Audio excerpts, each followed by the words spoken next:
Sahabat yang dimuliakan oleh Allah Subhanahu wa taala, ada nikmat yang Allah berikan kepada kita yang mungkin kita tidak sadari, yakni nikmat berbicara dengan lidah. Lidah ini, lisan kita ini adalah penterjemah dan pengungkap isi hati. Perhatikan surah Ar-Rahman ayat 1-4. Allah Subhanahu wa taala berfirman, sahabat sekalian, A'udzu billahi minasyaitonir rajim. Ar-Rahman 'allamal Qur'an, khalaqal insan 'allamahul bayan. Allah yang Maha Pemurah, yang telah mengajarkan Al-Qur'an. Allah menciptakan manusia, mengajarnya pandai berbicara. Atau dalam surah Al-Balad ayat 8-9 Allah Subhanahu wa taala berfirman, bukankah kami telah memberikan kepadanya 2 buah mata, lidah dan 2 buah bibir, walisana wa syafatain. Jadi nikmat yang sering kita lupakan yang Allah berikan kepada kita adalah nikmat lisan ini, kemampuan kita untuk berbicara, untuk menerjemahkan isi hati kita. Mari kita lihat teman-teman sekalian, apa sabda Rasulullah SAW berkaitan dengan lisan ini. Pernah ada seseorang bertanya kepada Rasulullah, ya Rasul, apakah atau sesuatu apa yang terbanyak yang dapat memasukkan manusia ke dalam syurga? Maka Rasulullah SAW menjawab, takwa kepada Allah dan akhlak yang baik. Lalu ditanya lagi, sesuatu apakah yang paling banyak yang dapat memasukkan manusia ke dalam neraka? Lalu Rasulullah SAW menjawab, mulut dan kemaluan. Dalam hadis lain, Rasulullah juga ingatkan pada kita semua, barang siapa yang dapat menjaga lisan dan kemaluannya karenaku, maka aku akan menjamin untuknya syurga. Jadi, nikmat lisan ini dipergunakan dengan sebaik-baiknya, karena kalau tidak, ternyata paling banyak orang masuk ke neraka, salah satunya karena tidak memperhatikan apa yang keluar dari mulutnya. Lidah itu sesuatu yang tak bertulang. Kita mudah mengatakan sesuatu tanpa memikir dampaknya terlebih dahulu. Sehingga alangkah lebih baik kalau kita berpikir dulu sebelum kita mengeluarkan kalimat demi kalimat. Karena bencananya luar biasa. Bencana lidah itu luar biasa. Apa saja sih bencana lidah, bencana lisan itu apa saja sih teman-teman sekalian? Pertama, ia akan menjadi bencana yang luar biasa kalau kita gunakan lidah atau lisan kita ini untuk berbicara yang batil atau yang sia-sia. Lidahnya tidak dipergunakan untuk hal-hal yang positif. Lidahnya untuk berdoa kepada selain Allah, atau lidahnya digunakan untuk berdusta atau bersaksi palsu. Teman-teman ketahui bahwa Arab jahiliyah saja menganggap dusta itu adalah aib yang tercela dan memalukan. Dan orang-orang akan mengingat dalam waktu yang sangat panjang dan akan dicap sebagai pembohong. Orang Arab jahiliyah saja punya adab yang baik dalam hal berbicara yang jujur. Hal ini pernah terlihat pada saat Abu Sufyan yang pada saat itu memusuhi Rasulullah ditanya oleh Kaisar Heraklius tentang sifat dari Rasulullah SAW, tentang Nabi Muhammad SAW. Maka Abu Sufyan walaupun membenci Nabi Muhammad SAW ketika itu, tapi beliau tidak sanggup untuk berbohong. Beliau ucapkan yang baik-baik di depan Kaisar Heraklius tersebut tentang siapa Nabi Muhammad SAW. Kemudian bencana lidah, berbicara batil tadi, apa saja sih selain berdusta, bersaksi palsu, lidahnya berdoa kepada selain Allah, ghibah dan fitnah. Hati-hati teman-teman sekalian, banyak di antara kita menggunakan lisan kita ini, gak difikir dulu sebelum kita berbicara.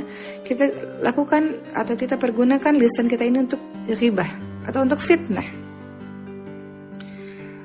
Hal ini pernah terjadi juga teman-teman sekalian pada kisahnya Siti Aisyah radhiyallahu anha, bagaimana beliau difitnah. Ya, teman-teman nanti lihat dalam surah An-Nur ayat 11-26. Bagaimana Allah pada akhirnya menurunkan jawaban atas beredarnya fitnah yang menimpa Ummul Mukminin Aisyah radhiyallahu anha. Karena pada saat itu Siti Aisyah difitnah berselingkuh dengan salah seorang sahabat Nabi Sufyan bin Mu'attal radhiyallahu anhu, sehingga seluruh orang di Madinah percaya dengan fitnah itu. Orang yang dicintai oleh Rasulullah SAW, yang salihah luar biasa, masih difitnah, dan hampir semua orang di Madinah percaya dengan hal tersebut. Ya, jadi lisan kita tidak boleh digunakan untuk ghibah dan untuk memfitnah orang. Teman-teman perhatikan surah Al-Hujurat ayat ke-12. Allah Subhanahu wa taala berfirman, A'udzu billahi minasyaitonir rajim. Ya ayyuhalladzina amanu jtanibu katsiran minadh-dhanni inna ba'da dhanni itsmun wa la tajassasu wa la yaghtab ba'dukum ba'dha yuhibbu ahadukum ay ya'kula lahma akhihi maytan fakarihtum. Jangan kita ini suuzon sama orang. Jauhi kebanyakan dari prasangka karena sebagian prasangka adalah dosa. Jangan cari-cari kesalahan, jangan menggunjing, ghibah, fitnah orang. Karena hal ini seperti memakan bangkai saudara sendiri. Kemudian lisan ini juga bencana luar biasa kalau kita gunakan untuk namimah, untuk adu domba, untuk memecah belah umat Islam.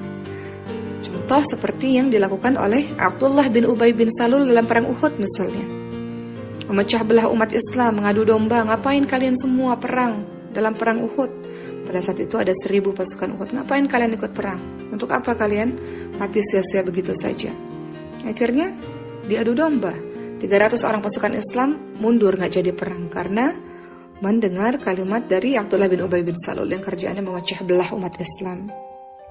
Termasuk juga bencana dari lisan teman-teman sekalian adalah merendahkan orang atau merusak kehormatan seorang muslim. Pernah terjadi ini di zamannya Rasulullah SAW. Seorang sahabat namanya adalah Ibnu Mas'ud radhiyallahu anhu yang diejek-ejek kakinya kecil oleh sahabat-sahabat lainnya. Maka Rasulullah membela Ibnu Mas'ud radhiyallahu anhu tersebut yang mengatakan bahkan kakinya lebih berat daripada gunung Uhud. Atau dalam hadis riwayat Ahmad, Rasulullah SAW bersabda, sesungguhnya si fulana saum, puasa di siang hari, tahajud di malam hari, namun akhlaknya buruk, suka menyakiti hati tetangga dengan mulutnya. Maka Rasul bersabda, tidak ada kebaikan pada diri fulana tersebut dan dia termasuk ahli neraka.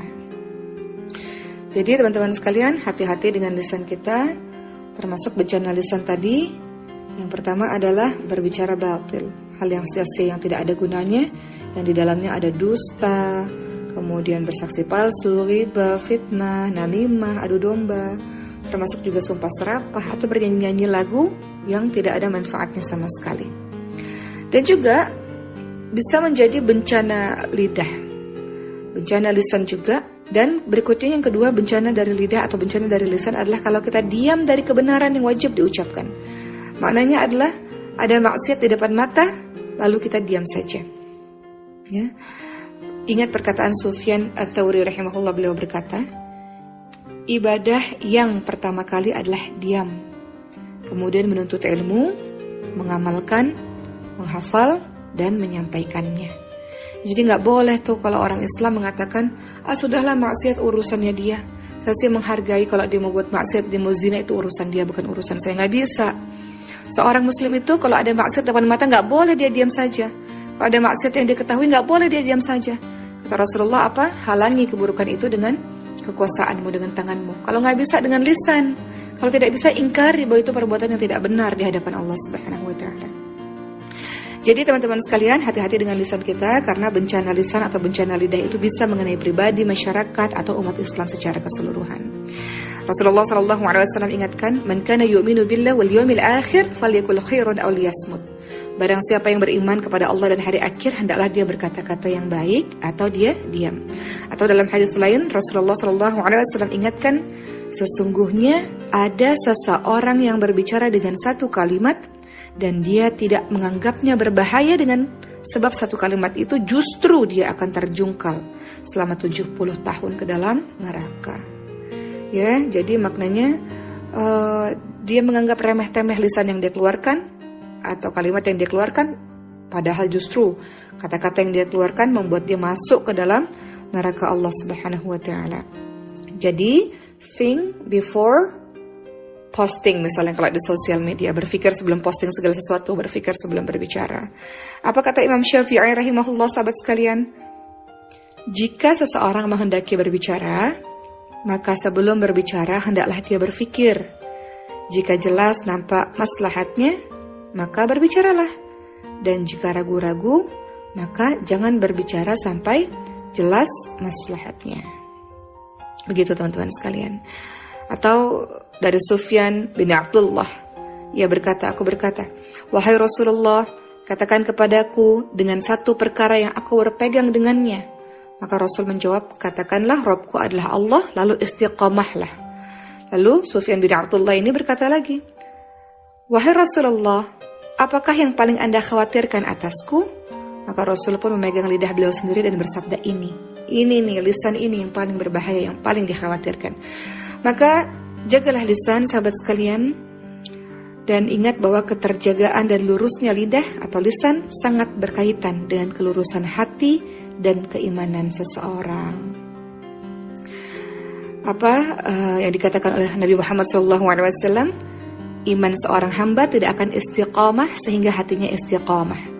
Dan hati seorang hamba tidak akan istiqamah sehingga lisannya istiqamah. Dan orang yang tetangganya tidak aman dari kejahatan-kejahatannya, maka dia tidak akan masuk ke dalam syurga Allah Subhanahu wa ta'ala. Jadi jagalah lisan kita, dan ingat, balasan orang yang menjaga lisan adalah syurga Allah Subhanahu wa ta'ala. Kata Rasul apa? Barang siapa yang menjamin untukku apa yang ada di antara dua rahangnya dan apa yang ada di antara dua kakinya, maksudnya mulut dan kemaluannya, maka niscaya aku akan menjaminkan syurga baginya. Maka sahabat sekalian, terakhir, perhatikan perkataan dari Umar bin Khattab radhiyallahu anhu. Beliau berkata, barang siapa yang banyak pembicaraannya, banyak pula tergelincirnya. Dan barang siapa banyak tergelincirnya, maka banyak pula dosanya. Dan barang siapa yang banyak dosanya, maka neraka lebih pantas untuknya. Jadi mudah-mudahan kita semua bisa menjaga lisan, sebagaimana Abdullah bin Mas'ud bertalbiyah di atas bukit Sofa, kemudian beliau menyeru, "Wahai lidah, katakanlah kebaikan, niscaya engkau mendapatkan keberuntungan. Diamlah, niscaya engkau akan selamat sebelum engkau menyesal." Ya, jadi hati-hati dengan lisan kita. Dan Al-Quran mengajarkan kita untuk berkata-kata yang baik. Apa kata Al-Quran? Contoh dalam surah Al-Isra ayat 23. Apa kata Quran? Qawlan karima. Ya, kalimatnya adalah wa kullahuma qawlan karima.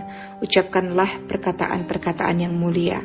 Al-Quran juga mengajarkan kepada kita qawlan ma'rufa. Di dalam surah An-Nisa ayat 5. Wa qulu lahum qawlan ma'rufa. Atau di dalam ayat yang lain kita diminta untuk qaulan sadida dalam surah Al-Ahzab ayat 70-71 ya.